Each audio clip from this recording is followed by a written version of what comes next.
حضرت جلابی رضی اللہ تعالیٰ عنہ ایسے صحابی کہ جو اتنے زیادہ مشہور نہیں تھے، یعنی تمام اصحاب میں ان کا اتنا ملنا جلنا نہیں تھا، لوگوں میں اتنا نام نہیں تھا، لیکن رسول اللہ صلی اللہ علیہ وآلہ وسلم نے ان کے بارے میں فرمایا کہ میں ان سے ہوں اور یہ مجھ سے ہیں۔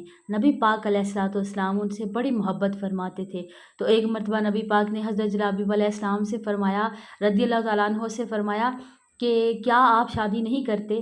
تو آپ خاموش ہو گئے، تو آپ نے آگے سے جواب دیا کہ یا رسول اللہ صلی اللہ علیہ وآلہ وسلم، نہ ہی میرے پاس اتنی مال و دولت ہے اور نہ ہی اتنی اچھی شکل و صورت ہے، مجھے بھلا رشتہ کون دے گا؟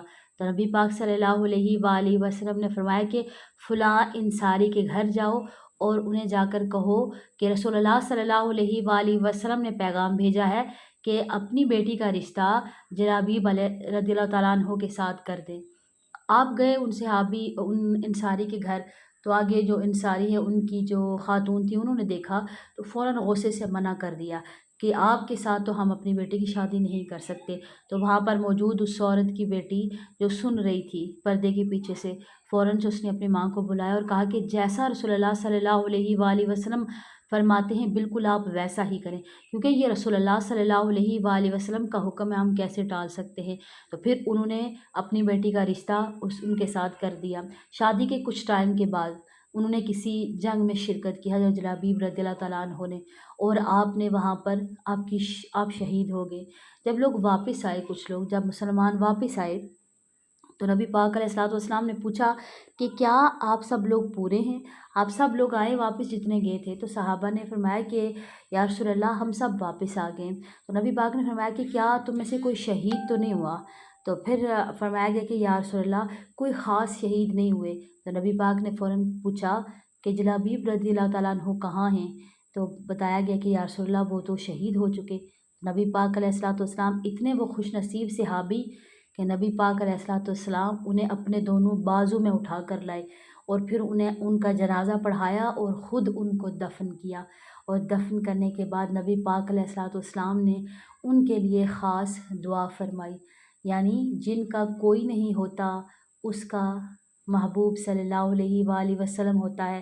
تو اسی طرح ایک خاتون تھی، ایک عورت جس کا ذہنی توازن ٹھیک نہیں تھا، تو وہ گلیوں میں اسی طرح پھرتی تھی، لوگوں کو باتیں کرتی تھی، وہ مائی پھرتی رہتی تھی۔ تو نبی پاک علیہ الصلوۃ والسلام صحابہ کے درمیان موجود ہیں، تو اس عورت نے اشارہ کیا، اس مائی نے اشارہ کر کے نبی پاک کو بلایا، تو نبی پاک فوراً اٹھے اور جانے لگے۔ تو صحابہ کرام نے نبی پاک کو بٹھایا کہ یا رسول اللہ یہ اس کا ذہنی توازن ٹھیک نہیں ہے، اس کی کوئی بھی نہیں سنتا۔ تو نبی پاک علیہ الصلوۃ والسلام نے فوراً صحابہ سے مخاطب ہوئے اور فرمایا کہ اس کی کوئی نہیں سنتا تو کیا میں بھی نہ سنوں اس کی؟ تو نبی پاک علیہ الصلوۃ والسلام گئے تو اس عورت نے، کیونکہ اس کا ذہنی توازن ٹھیک نہیں تھا، ساری باتیں اس نے بتائیں، یعنی لوگوں نے اس کے ساتھ یہ کیا، یہ بات ہوئی، جو جو باتیں ہوئیں اس نے ساری بتائیں، اور پھر وہ آگے چلتی رہی اور نبی پاک علیہ الصلوۃ والسلام ساری باتیں اس مائی کی جس کا ذہنی توازن ٹھیک نہیں، ساری باتیں اس کی سنتے رہے اور کافی ٹائم تک اس کی باتیں سنتے رہے۔ رسول اللہ صلی اللہ علیہ وآلہ وسلم نے یہ درس دیا ہے، اور آج ہم لوگ اس کے الٹ کر رہے ہیں۔ ہم لوگ دیکھ رہے ہوتے ہیں اگلے بندے کی حیثیت کیا ہے، ہم لوگ اسی کی سنتے ہیں کہ جس کی کوئی حیثیت ہوتی ہے، جس کی کوئی اوقات ہوتی ہے، یا جس کا کوئی عہدہ ہوگا، جس کا کوئی نام ہوگا، یا جس کے پاس مال ہوگا، اس کی نہیں سنتے کہ جس کی کوئی نہیں سن رہا ہوتا۔